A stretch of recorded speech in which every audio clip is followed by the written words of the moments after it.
ఈరోజు హైదరాబాద్ జీడిమెట్ల పరిధిలో రెండు అగ్ని ప్రమాదాలు జరిగాయి. బహదూర్పల్లిలో డెకరేషన్ గోదాంలో, అలాగే జీడిమెట్ల పారిశ్రామిక వాడలో సాల్వెంట్ గోదాంలో భారీ అగ్ని ప్రమాదాలు జరిగాయి. సాల్వెంట్ గోదాం నుంచి పక్కనున్న గోదాలకు మంటలు వ్యాపించాయి. ఫైర్ సేఫ్టీ అధికారులు ఘటనా స్థలానికి చేరుకుని మంటలను అదుపులోకి తీసుకొచ్చారు.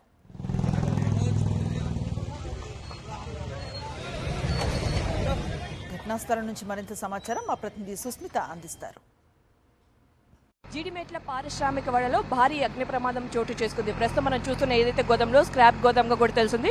ఉదయం 7:30 గంటల ప్రాంతంలో ఈ అగ్ని ప్రమాదం చోటు చేసుకుంది. మొత్తంగా అంతా స్క్రాప్ ఉండడం కారణంతో, అలాగే కొన్ని డ్రమ్స్లో కూడా కెమికల్స్ నిల్వ ఉంచినట్టుగా కూడా తెలుస్తుంది. ఈ నేపథ్యంలో షార్ట్ సర్క్యూట్ కారణంగా ప్రమాదం తొలుత వచ్చినట్టు కూడా తెలిసింది. అది పూర్తిగా కూడా ఈ చుట్టుపక్కల గోదాంల అన్నిటికీ కూడా వ్యాపించింది. అయితే ప్రస్తుతం మనం చూస్తున్నాము మంటలను ఆర్పే ప్రయత్నం చేస్తున్నారు. మన ఫైర్ సేఫ్టీ అధికారులు ఉన్నారు, ఒకసారి మాట్లాడించే ప్రయత్నం చేద్దాం. సార్, ఎన్ని గంటల ప్రాంతంలో జరిగింది? 7:23 మెసేజ్ వచ్చింది. మేము అప్పటికే మాకు వెహికల్ ఒకటి బహదూర్పల్లి డెకరేషన్ గోడౌన్లో ఫైర్ అవుతుంటే అక్కడ వెళ్ళిపోయింది. తర్వాత nearest fire station Sanath Nagar, Kukatpally, cantonment, Secunderabad 3-4 vehicles immediately తీసుకొచ్చిన తర్వాత ఆ సాల్వెంట్ ఫైర్ కావడం వల్ల పక్కన ఉన్న మన ఫ్యాబ్రికేషన్స్ రియాక్టర్ తయారు కంపెనీలకు పోయింది. రెండవది పక్కన స్క్రాప్ గోడౌన్స్ కూడా క్యాచ్ అయింది. ఈ 4 వెహికల్ 4 సైడ్లు పెట్టుకుంటూ ప్లస్ ఇమీడియట్లీ ఫైర్ కంట్రోల్ చేశాము. ప్రస్తుతానికైతే ఫైర్ ఆ 2 కంపెనీలు క్లోజ్ అయిపోయింది. ఒక స్టాప్ గోడలో కొద్దిగా పొగ ఉంది, అది 1 అవర్లో కంప్లీట్ అయిపోతుంది. రీజన్ ఏంటి దీనికి? అంటే యాక్చువల్గా సాల్వెంట్ గోడౌన్లో ఏం జరిగింది అనేది తెలియదు. ఆ సాల్వెంట్ ఒక 20 డ్రమ్స్ ఉన్నాయి. ఆ 20 డ్రమ్స్లో మరి షార్ట్ సర్క్యూటా లేకపోతే ఎక్కడి నుంచి ఎట్లా అయిందనేది కూడా మనకు ప్రాథమికంగా అయితే ఏం అంచనా తెలియదు. ప్రస్తుతానికైతే మనం రావడంతో ఇమీడియట్లీ మనం ఫైర్ని ఎట్లా పుటప్ చేయాలన్న అదే కాన్సెప్ట్లో పనిచేసాము. ప్రస్తుతానికి అతనికి సంబంధించిన వ్యక్తులు కానీ ఎవరు కూడా లేరు.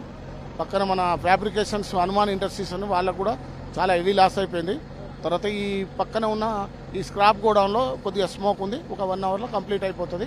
మిగతా 4 వెహికల్స్ విత్డ్రా చేశాము. ఇంకా 2 వెహికల్స్ జీడిమెట్ల సంబంధించిన 2 వెహికల్స్ ఉన్నాయి. 1 అవర్లో కంప్లీట్ అవుతుంది మేడం. ఎన్ని గోదాములకి స్ప్రెడ్ అయింది సార్? యాక్చువల్గా ప్రజెంట్ మనకు ఫస్ట్ జరిగింది సాల్వెంట్ గోడౌన్లో. దాని పక్కన స్క్రాప్ గోడామ్ను, తర్వాత దాని పక్కన ఉన్న ఫ్యాబ్రికేషన్ మొత్తం 3 గోడామ్స్ ఫైర్ అయ్యింది.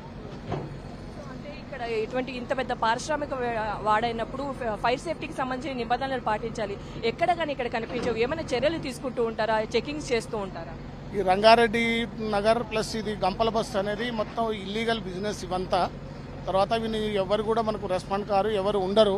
మనం ఇది ప్రతి సంవత్సరం ఫైర్ సర్చ్ వారోత్సవాల టైంలో కూడా ప్రతి ఒక్కరికి మన వెహికల్ వచ్చి అవేర్నెస్ ప్రోగ్రామ్ చేస్తూనే ఉంటాము.